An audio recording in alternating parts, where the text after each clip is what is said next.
At this point, what you should have is you should have the main frame assembled and tight. You should have the locking feet and the casters installed on it. In addition to that, you should have this whole tipper chute configured to the appropriate height.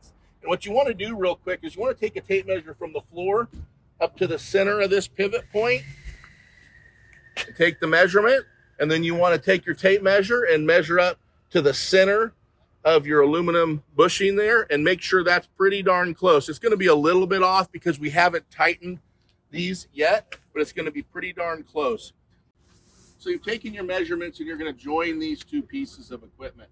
So it's very easy to move this around. So you're going to want to pull your forklift out of the way. You want to be real careful because this thing tends to want to tip back before you're connected up here. So you're going to leave the main tipper chute on a flat area. And then you and somebody else are going to take this main frame and you're going to push it to where these 2 points join together, right? This hydraulic cylinder at this point is not connected. It should still be laying on top of the battery box. You should be doing nothing with it at this point. These bushings should be loose. These bolts should be loose. You push the two together and you take these long 6-inch pins here and you slide them from the outside in this way. And you just slowly slide them through there. These were provided with some nylon bushings. These nylon bushings are to take up any tolerances when this thing was manufactured. You don't necessarily have to use those nylon bushings at all. We provide them. If you'd like to use them, use them. If you don't want to use them, don't use them. So what you do is you take these 1-inch pins that are 6 inches long, and this particular unit, it's been installed with the pin head this way coming this way. The correct way to do this is take this pin and slide it in this way, and then you take this cotter pin here and you slide it through the pin.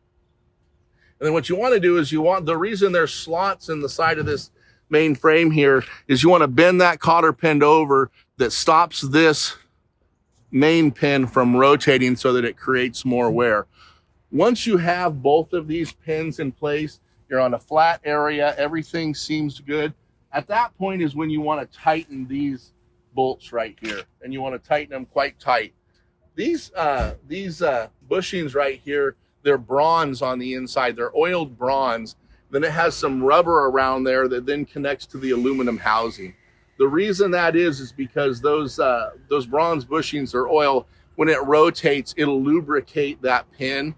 And then in order to get that pin through, we need some deflection on that bushing there. And that's why there's rubber inside that. So it should be very easy to push this pin through and get it in place.